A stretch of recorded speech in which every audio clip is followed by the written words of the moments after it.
श्री सद्गुरु महाराज की जय। सदग्रंथ पाठ वेद दर्शन योग ऋग्वेद संहिता का मंत्र मोक्ष।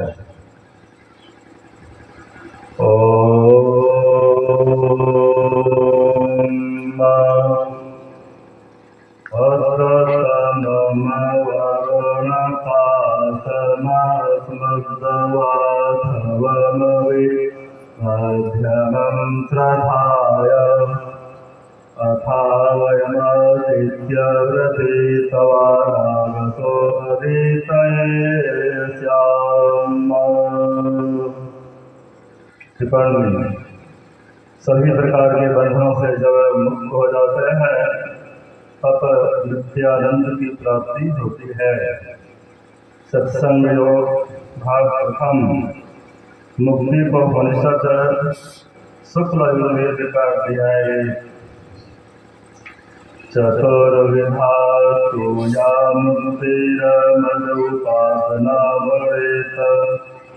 इयं कैवल्यमुक्त्यस्तु केनोपायेन सिद्ध्यति।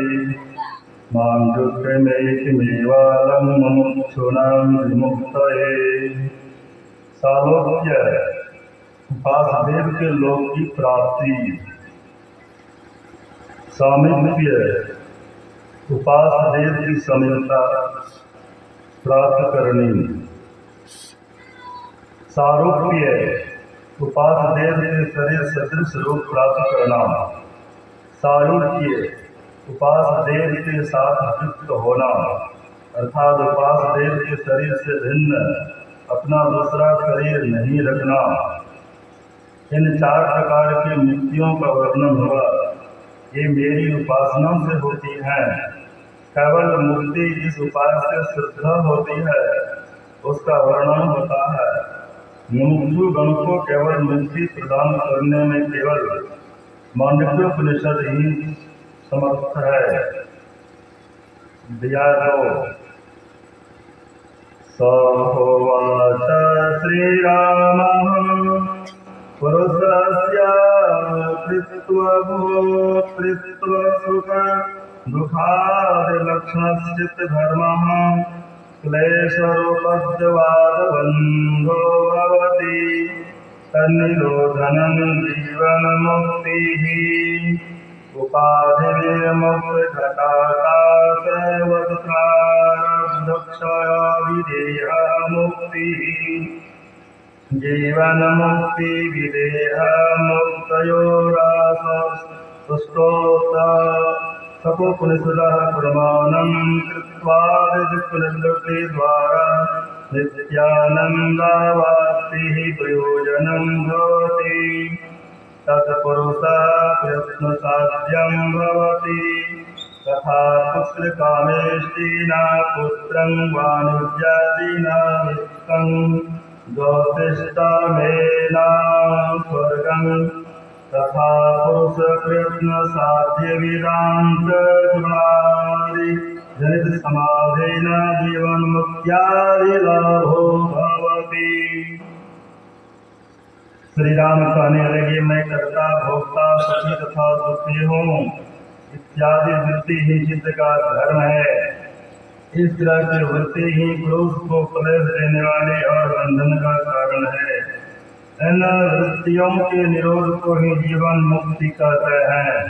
और जब उपाधि मुक्त घटाकाश की तरह प्रारब्ध कर्म क्षय होकर से निश्चित हो जाती है, उसी अवस्था को विदेह मुक्ति कहते हैं। जीवन मुक्ति तथा विदेह मुक्ति के संबंध में 108 उपनिषद ही प्रमाण है। जब कृत्वादिव्रत हो जाता है तो पुरुष नित्यानंद को प्राप्त होता है। इसी आनंद की प्राप्ति के लिए मुक्ति का प्रयोजन है। यह मुक्ति मनुष्य के प्रयत्न से साधित होती है। जैसे पुत्रकामी व्यक्ति पितृष्टि यज्ञ द्वारा पुत्र, धनार्थी व्यक्ति वाणिज्यादि द्वारा धन तथा स्वर्गकामी मनुष्य ज्योतिष सोम यज्ञ द्वारा स्वर्ग लाभ करते हैं, वैसे ही पुरुष के प्रयत्न से साधन द्वारा वेदांत श्रवणादि जनित समाधि से जीवन मुक्ति आदि लाभ होते हैं। वे बीजे चित्त वृक्षास्या प्राणस्पंदन वासने एकास्मिश्च परोक्षिणे क्षिप्रंग्वे अपि नश्यता। चित्त के रूप वृक्ष के दो बीज हैं, प्राण स्पंदन और वासना। इन दोनों में से एक के क्षीण हो जाने से दोनों ही नाश को प्राप्त होते हैं। योग शिखोपनिषद कृष्ण यजुर्वेद का अध्याय 1। देहावसान समये चित्ते यद्विभावयेत तत्तदेव भवे जीवा इत्येव जन्म कारणम्। देह त्याग के समय चित्त में जो भावनाएं युक्त करता है वही वह होता है, यही जन्म का कारण है। पिंडपातेन या मुक्तिः सा मुक्तिर्न तो मन्यते। देहे ब्रह्म तत्त्वमायाति जलानां सेन्द्रवं यथा अन्यतां यदा याति तदा मुक्तः स उच्यते। मरने पर जो मुक्ति होती है वह मुक्ति नहीं है। मुक्ति वह है जबकि जीव परमात्मा को प्राप्त कर लेता है। जैसे नमक समुद्र में घुलकर एक हो जाता है, इसी तरह जब जीव उससे अन्य नहीं रह जाता तब मुक्ति होती है। दूसरे भाग से संत दादू दयाल जी महाराज की वाणी। जीवत छोटे देह गुणा जीवत मुक्ता होय। जीवत काटे कर्म सब मुक्ति कहावे सोय। जीवत जगपति को मिलै जीवत आत्म राम। जीवत दर्शन देखिए दादो मन विश्राम। जीवत मेला ना भया जीवत परस न होय। जीवत जगपति नाम रे दादो बूढ़े सोय। मुआ पीछे मुक्ति बतावे मुआ पीछे मेला। मुआ पीछे अमधव पद दादू भूले गहिला। जे जन राखे राम जी अपने अंग लगाए। दादू कुछ व्यापे नहीं कोटि काल घटी जाए। सुंदरदास जी महाराज की वाणी। भावै देहा छोटी जाहु काशी माही गंगा तट।